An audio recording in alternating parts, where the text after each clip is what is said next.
السلام عليكم ورحمة الله وبركاته. أهلا بيكم معايا في فيديو جديد من وي. فيديو النهاردة إن شاء الله هشرح فيه معاكم فكرة جديدة لعمل كوفية أو شال مستطيل، سهلة جدا وبسيطة لكن جميلة ومميزة في نفس الوقت، وأتمنى يا رب إن هي تنول أعجابكم. فضلا ليس أمرا، إذا عجبكم الفيديو متنسوش تدعموني بلايك وشير وسبسكرايب. فكرتنا النهاردة لتكوين كوفية أو شال، وممكن نعمل منها كمان مفرش يكون خفيف. بتعتمد على مجموعة من الألوان. ممكن تستخدمي لو هتعملي منها كوفية لبنوتة بيبي صغيرة تستخدمي بقايا الخيوط، مفيش أي مشكلة.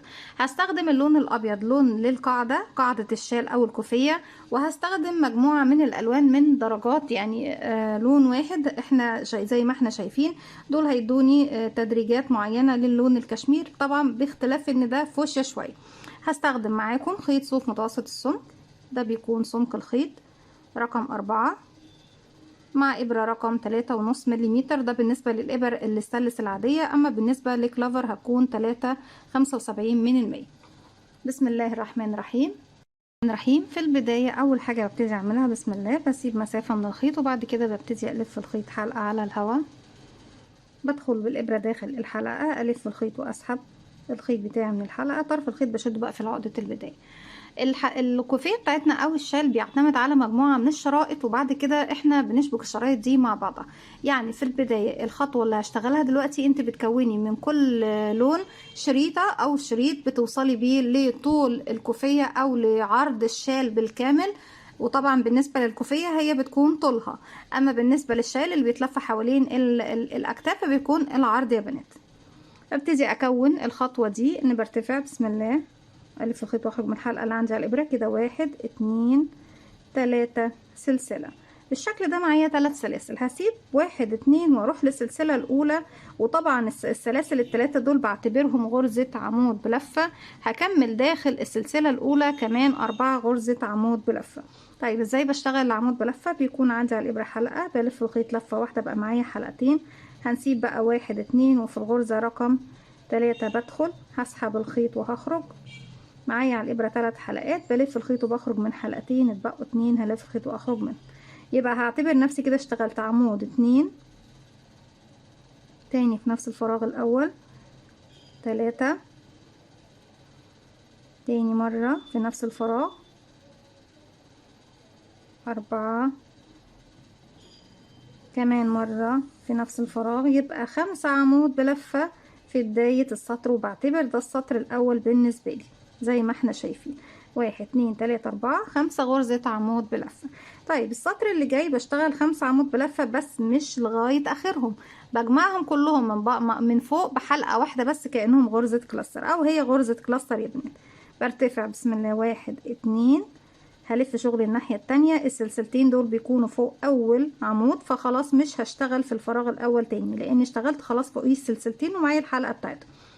هلف الخيط، هدخل في الفراغ رقم 2 تحت حرف الفي، بيكون عندي الضلعين على الابرة امامي وخلفي. هسحب الخيط وهخرج، هلف الخيط واخرج من حلقتين. مش هلف بقى الخيط واخرج من حلقتين واكمل العمود لاخره، لا، هسيب الحلقة بتاعه العمود رقم 2 على الابرة زي ما انا عندي حلقة من العمود الاول على الابرة. هرجع الف الخيط تاني، هدخل في الغرزة رقم 3 هسحب الخيط وهخرج، هلف الخيط واخرج من حلقتين بس 1 2 واخلي الاخيرة على الابرة. يبقى كده عندي عمود 2 3 رقم 4 بلف الخيط وادخل، اسحب الخيط واخرج، هلف الخيط واخرج من حلقتين واخلي الاخيرة على الابرة. رقم 5 بلف الخيط وفي اخر سلسلة ارتفاع موجودة عندي من تحت اهي، بدخل باخد منها حلقتين، اسحب الخيط واخرج، الف الخيط واخرج من حلقتين واخلي الاخيرة معايا على الابرة. كده معايا 1 2 3 4 5، هلف الخيط واخرج من الخمسة كلهم مرة واحدة زي ما احنا شايفين، وهقفلهم بسلسلة. كده انا كونت غرزة كلاستر زي ما احنا شايفين. كونتها ازاي؟ كونت غرزة كلاستر فوق 5 عمود، فبتديني الشكل ده كأنها غرزة كلاستر بس ايه على بعضها. هرتفع كمان 1 2 سلسلة، بسيب السلسلتين بكرر اللي انا عملته تحت يا بنات. اول سطر عندي الف الخيط وفي السلسلة اللي انا قفلت بيها دي اللي هي فوق غرزة الكلاستر نفسها اهي، الحلقة اهي باينة واضحة عندنا تمام. بدخل داخل الحلقة دي اكون كمان 4 عمود بلف. ليه؟ لان اول سلسلتين بعتبرهم اول عمود عندي. كده 2 وبعد العدد 2. السطر الاول بشتغل العمود لغاية اخره، يعني بلف الخيط واخرج من حلقتين والف الخيط التاني واخرج من حلقتين. السطر التاني بسيب حلقة الأخيرة على الإبرة كده، بدخل أسحب الخيط وأخرج، أسحب الخيط وأخرج من حلقتين، أسحب الخيط وأخرج من الحلقتين، يبقى معايا واحدة بس على الإبرة كده. 1 2 3 4 5 بالشكل ده زي ما احنا شايفين. سلسلتين 1 2 هلف شغل الناحية التانية، اول فراغ اشتغلت فوقيه، تاني فراغ هلف الخيط وادخل، هسحب الخيط واخرج، الف الخيط واخرج من حلقتين بس يا بنات، واخلي الاخير. دي حلقة العمود الاول، حلقة العمود التاني 3، نخرج من حلقتين ونسيب الاخيرة 4 5 بتكون عندي اخر سلسلة ارتفاع.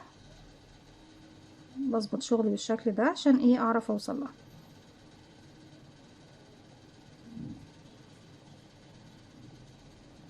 بالشكل ده معايا 5 حلقات على الابرة، 1 2 3 4 5، هلف الخيط واخرج منهم 1 2 3 4 5، وبقفل بسلسلة. السلسلة دي طبعا من فوق هي اللي ببتدي اشتغل عليها المرحلة رقم 3. مش هنقول السطر لان السطر هيكون رقم 5، انا كده اشتغلت سطر 2 3 4 واللي جاي رقم 5، لكن المرحلة الثالثة برتفع بعد ما قفلت هنا بسلسلة، برتفع 1 2 وبرجع اكرر داخل نفس الحلقة اللي هي بتكون فوق الكلاستر 4 عمود بلفة، بحيث يكون في النهاية النتيجة معايا 5 غرزة عمود.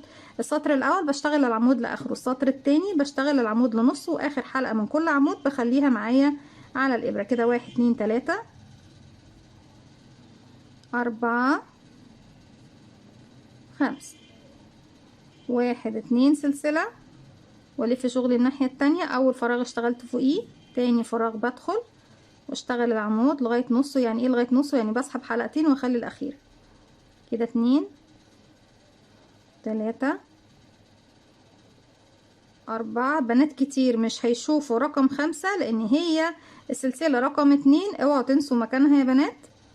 لو هتتلخبطوا اشتغلوا في نفس الفراغ الاخير اللي هو رقم 4، تمام؟ لو مش هتعرفي تسحبي الحلقتين من السلسلة الاخيرة. بحاول اسهل عليكم، لكن طبعا هو الصح والصحيح انك تشتغلي في السلسله رقم 2. معاكي 5 حلقات على الابره، بتسحبي الخيط منهم هما ال5، وبعد كده بتقفلي بسلسله، وبفضل اكرر دوت لغايه بقى ما بوصل لطول الكوفيه بالكامل. على حسب حباها، 1.20 متر، 1.60 مترين، يعني زي ما انت بتحبي طول الكوفيه او السكارف حوالين رقبتك. وبالنسبه للشال المستطيل فالعرض بتاعه بردك زي ما انت حابه، نفس الطريقه. بتبتدي من نقول مش هنقول 1.20 متر، لا نقول من 1.40 متر، 1.60 مترين، 2.40 وهكذا لغايه ما توصلي طبعا للحجم اللي انت حباه. هكمل كمان كام سطر بنفس الطريقه، واعمل من كل لون من الالوان دي نفس الخط دوت، وارجع لكم نكمل المرحله الاخيره مع بعض. رجعت لكم تاني وكده زي ما احنا شايفين انا اشتغلت 1 2 3 4 5 6 7 مراحل، لكن طبعا انتوا بتشتغلوا لغايه ما توصلوا لطول الشال او عرض الشال او طول الكوفيه بالكامل. ببتدي بسم الله الرحمن الرحيم. تستخدمي اللون الابيض او اللون الاسود، في الاسود بتكون خطيره بصراحه، بس ما ينفعش اشتغل معاكم بالاسود علشان حرام مش هيبان ويوضح في التصوير. لكن بصراحة أنا لما بطبق الكوفية دي أو الشال ده بطبق القاعدة بتاعة الشال باللون الأسود يا ملال، والأبيض كمان والأوف وايت بيكون ممتاز، بس الأسود صراحة أحلى، ملك الألوان. هجيب بقى خيط اللي هو القاعدة أو اللون اللي بيكون غالب على الكوفية أو الشال كله، أسيب منه مسافة وألف خيط حلقة على الهواء بالشكل ده وأقفلها عقدة بداية. هاجي هنا من بداية المكان اللي أنا اشتغلت عنده، هاجي شايفين بقى المكان اللي هو السلسلة الأولى اهو يا بنات، شايفين المكان اللي اشتغلت فيه؟ بنزل من تحت السلسلة بالشكل ده واعمل غرزة حشو زي ما احنا شايفين. دي كده اول غرزة حشو موجودة عندي في المكان زي ما احنا شايفين. بعد كده ببتدي ارتفع 3 سلسلة، 1 2 3، وهروح فين؟ شايفين المكان الفيصل اللي هو طبعا ما بين السطر الاول والتاني في الكلاسترايه الكبيرة دي؟ يعني انا عندي ده السطر الاول وده السطر التاني، في المنتصف هنا المكان اللي في المنتصف هنا بدخل وبشغل غرزة حشو. نسحب بس الخيط كويس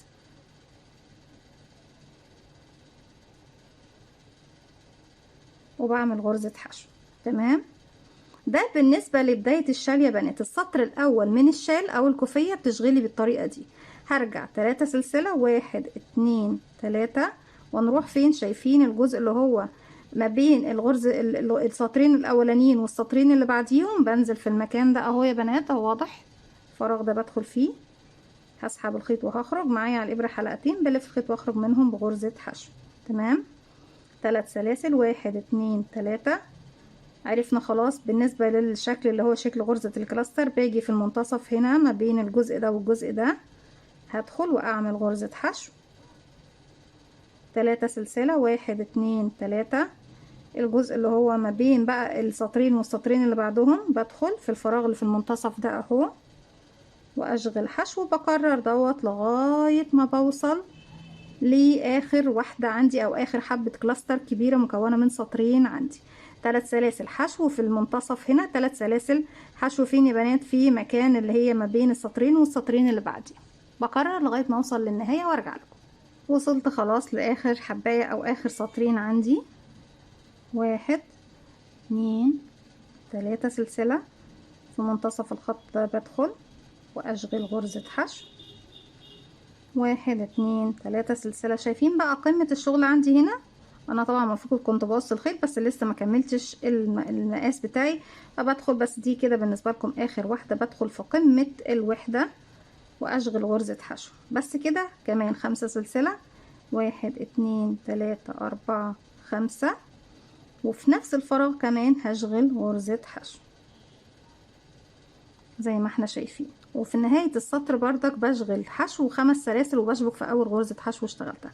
طيب جهة اليمين زي ما احنا شايفين، عشان ده حرف الحرف الشال او الكوفية من على اليمين، بشتغل بالشكل دوت. اما جهة اليسار يعني انا بشبك فين بحشو؟ بشبك مرة في نص السطرين، وبشبك مرة في رأس او قاعدة اللي هي ايه ما بين سطرين وسطرين. تمام. بصوا بقى، جهة اليسار دي الجهة اللي هشبك فيها الوحدات اللي جاية كلها.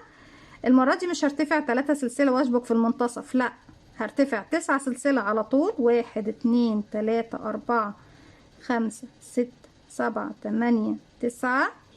هسيب بقى المكان ده كله وهروح لرأس بس ايه كل سطرين، المنتصف ما بين كل سطرين وسطرين، واشبك بغرزة حشو. تمام يا بنات؟ بالشكل ده، ده اللي انا عاوزاه. اوكي. بكمل 9 سلسلة.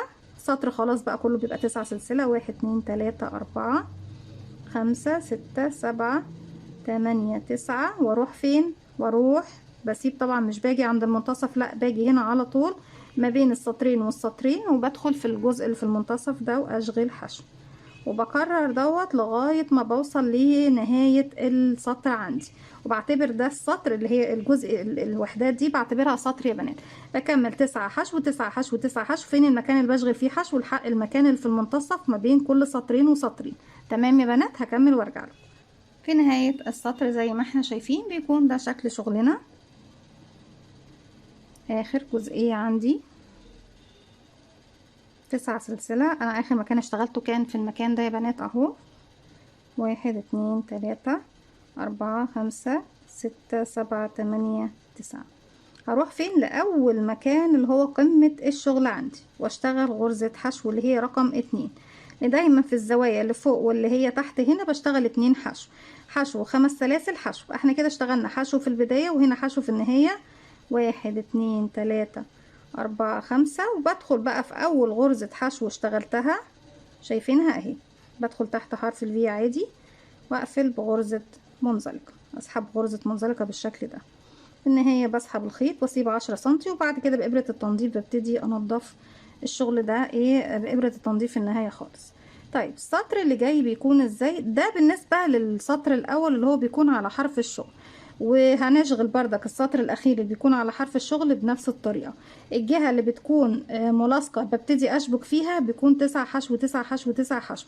اما الجهة اللي هي بتكون خلاص لجهة الاحرف اللي هي حرف ده او الحرف ده، بيكون هنا عندي في المكان ده حشو طبعا. بقى كده 3 حشو 3 حشو 3 حشو 3 حشو وهكذا، يعني كأني بكرر الجهة اللي احنا عملناها هنا.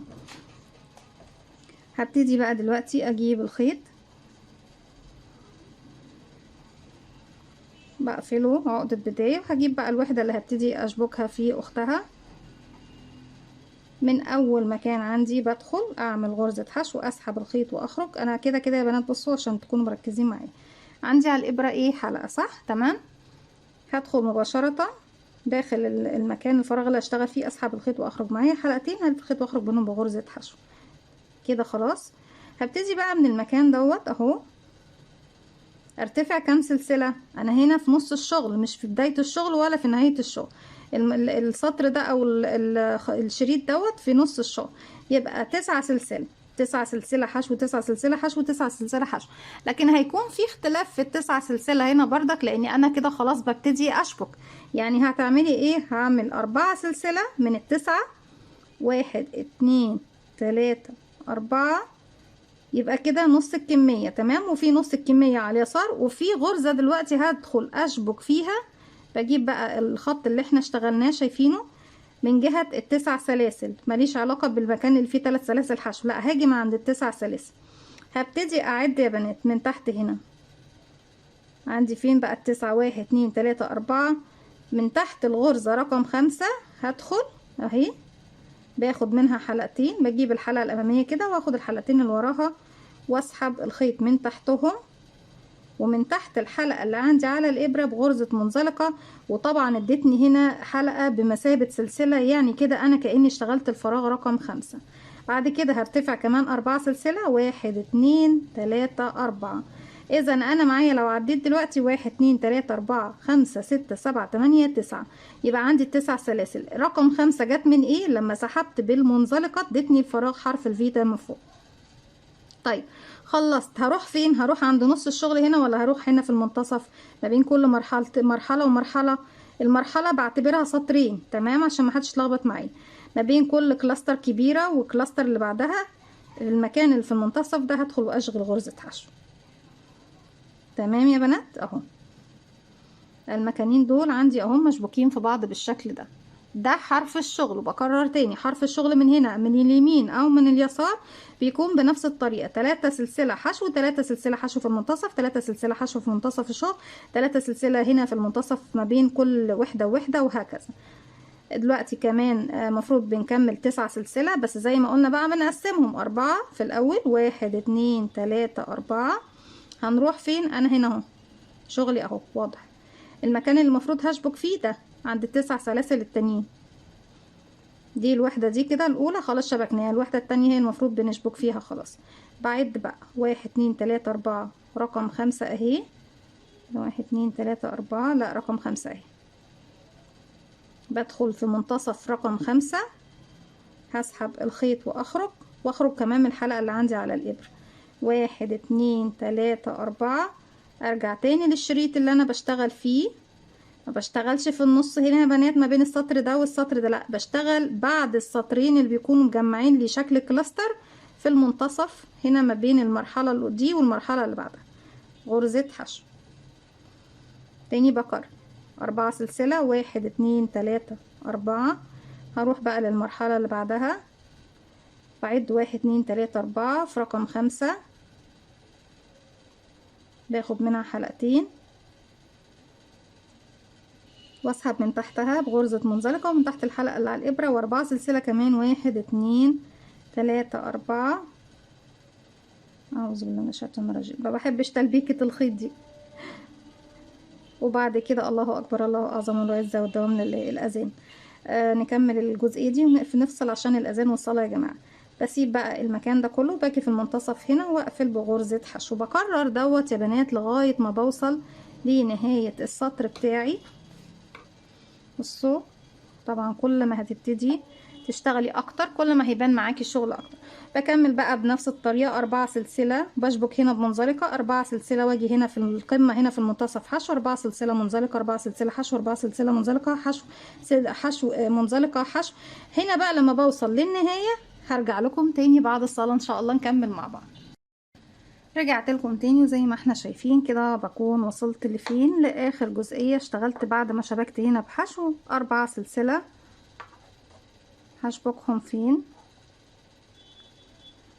زي ما احنا شايفين في منتصف السلاسل ال9. بعد 1 2 3 4 رقم 5 بنزل من تحتها كده، اسحب الخيط واخرج منها من الحلقة اللي عندي بغرزة منزلقة. 1 2 3 4 كده بكون وصلت لقمة الشغل عندي. اخر مكان اشتغل حشو 5 سلسلة، 1 2 3 4 5، وفي نفس الفراغ هو تاني بشغل كمان غرزة حشو. طيب هنا بقى وصلت للجانب اللي على اليسار، المفروض اني بشبك فيه الوحدة اللي جاي. هرجع تاني اكرر 9 سلسلة كاملين، 1 2 3 4 5 6 7 8 9، واروح فين اهو بسيب المكان ده كله وباجي هنا في المنتصف نفس المكان اللي اشتغلت في الجهة دي فيه، بنزل بردك في نفس المكان من جهة اللي هي الجهة المقابلة ليه اهو، بشتغل غرزة حشو. 9 سلسلة، اعوذ بالله من الشيطان الرجيم، بسم الله الرحمن الرحيم. 1 2 3 4 5 6 7 8 9، واروح في ما بين المرحلة والمرحلة غرزة حشو لغاية ما بوصل للنهاية. 9 حشو 9 حشو 9 حشو في الفواصل اللي هي في النص يا بنات. وفي النهاية هنا بشغل غرزة حشو 5 سلسلة واشبك بمنزلقة في اول غرزة اشتغلتها من غرز الحشو. هكمل بنفس الطريقة وارجع لكم نكمل مع بعض. الاماكن اللي بتركبي فيها الشراشيب عندك بتكون هنا، حابة تركبي اوكي، مش حابة خلاص هي بيكون ده شكلها النهائي. كده خلاص خلصت المرحلة التانية زي ما احنا شايفينها، بيكون ده شكلها في المنتصف اهو. دي كده السطر الاول، وعرفنا طبعا الفرق بينه وبين المرحلة التانية او السطر التاني اهو كان ايه. كان ان انا هنا عشان دي بداية حرف الكوفية او الشال بشتغل حشو 3 سلاسل حشو في المنتصف، حشو 3 سلاسل حشو 3 سلاسل حشو 3 سلاسل حشو. يعني مرة بشتغل ما بين الخط اللي في المنتصف ده اللي داخل الكلاستر نفسها حشو، وارجع 3 سلاسل وبشتغل في المكان اللي انا بشتغل فيه طبيعي في كل المراحل غرزة حشو. كده بالشكل دوت. بردك برجع اكرر بقى المرحلة اللي احنا اشتغلناها المرحلة اللي فاتت على طول. كده اشتغلت غرزة حشو 1 2 3 4، هروح لمكان السلاسل التسعة من عندي هنا، خيطي لفوق يا بنات، بعد 1 2 3 4 بس عشان انا بعيد شوية مش شايفة. 1 2 3 4 ورقم 5 بدخل من تحتها، باخد منها حلقتين، احاول ان انا اخد منها حلقتين، اشبك بغرزة منزلقة بسم الله الرحمن الرحيم. 4 سلسلة كمان، 1 2 عفوا 3 4، واروح اشتغل فين؟ بشتغل في المنتصف هنا ما بين كل مرحلة ومرحلة غرزة حشو، واكرر 4 منزلقة 4 حشو 1 2 3 4. المرحلة اللي فيها 9 سلاسل الجهة التانية اهي، 1 2 3 4 منزلقة، لا مش دي، 1 2 نعمل شغلنا اهي اللي قبلها. خدي بالك من العدد صحيح عشان خاطر ايه الحلقات بتاعتك تكون مظبوطة. منزلقة 1 2 3 4 وغرزة حشو في المنتصف هنا، بكرر دوت لغاية ما بوصل لنهاية السطر المرحلة دي، وارجع لكم نكمل اخر جزء طبعا اللي بيكون حافة الشال من الجهة التانية مع بعض. كده خلاص وصلت لاخر مرحلة موجودة معانا. 1 2 3 4، اخر جزء فيه 9 سلاسل الجهة التانية، بعد 1 2 3 4 في رقم 5 بنزل تحت حلقتين منها واسحب غرزة منزلقة 1 2 3 4، وبروح بقى في نهاية الشغل عندي هنا في الزاوية دي بدخل اشغل حشو 1 2 3 4 5، وكمان مرة في نفس الفراغ غرزة حشو كمان. طيب كده خلاص بقى المفروض ان انا هنا عندي في حافة الشال. بصوا يا بنات كل ما هتكبر معانا تحفة مميزة جدا وجميلة مع تدريجات الالوان. ممكن تستخدمي بقرة من لون واحد بس، خيوط شنجام ملونة، بحيث ان انتي بدل ما تعملي اكتر من لون لا استخدمي خيوط شنجام ملونة من بقرة معينه. مثلا انت لو جبتي البقره اللي هي بتكون حوالي 400 جرام اللي هي بتكون الكبيره، هتاخد معاكي الكوفيه كلها طبعا، مع بالاضافه طبعا للون الابيض او اللون الاسود، هو اللي بيكون لون ثابت معاكي. طيب هنا دلوقتي انا لما وصلت بقى للجهه دي هشتغل زي ما كنت بشتغل هنا الحافه دي، تمام. هرجع تاني بقى مش هشتغل 9 سلسله. لو انا بكمل شرايط تانية بشتغل بقى 9 سلسله حشو، 9 سلسله حشو، 9 سلسله حشو، لغايه ما بوصل النهايه حشو 5 سلسله منزلقه في اول غرزه حشو اشتغلتها. اما لما انا كده وصلت لنهايه الكوفيه او حرف الشال الجهه التانية، هبتدي اشتغل ايه بعد ما عملت الزاويه دي؟ 3 سلسله، 1 2 3، وهرجع تاني بقى في الفيصل المنتصف هنا ادخل واشغل حشو 3 سلسله، وهنا تاني في نفس المكان حشو. ليه بقول نفس المكان؟ لان اشتغلت فيه الجهه دي، عشان برضك تكونوا مركزين معايا وفاهمين ايه معنى كلمه نفس المكان. بكرر بقى لنهايه السطر 3 سلسله، 1 2 3، حشو فين؟ في منتصف المرحله. 3 سلسله، 1 2 3، وحشو هنا في نفس الحلقة اللي اشتغلت فيها في الجهة المقابلة، لغاية ما بوصل لنهاية السطر. في نهاية السطر خالص يا بنات بعمل ايه؟ بصوا قد ايه الشكل جميل ومميز وتحفة بجد، يعني حاجة كده مميزة جدا.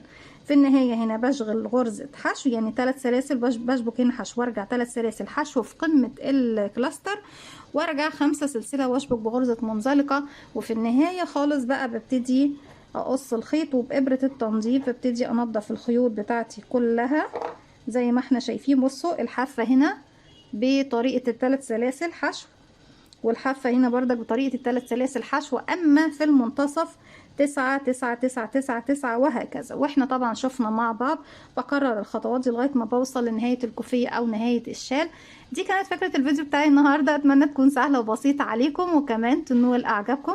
فضل الله ليس امر، ما تنسوش اذا عجبكم الفيديو تدعموني بلايك وشير وسبسكرايب، واستنوني فيديو جديد من وتنسوش كمان تفعلوا زرار الجرس يوصلكم مني كل جديد. السلام عليكم ورحمة الله وبركاته.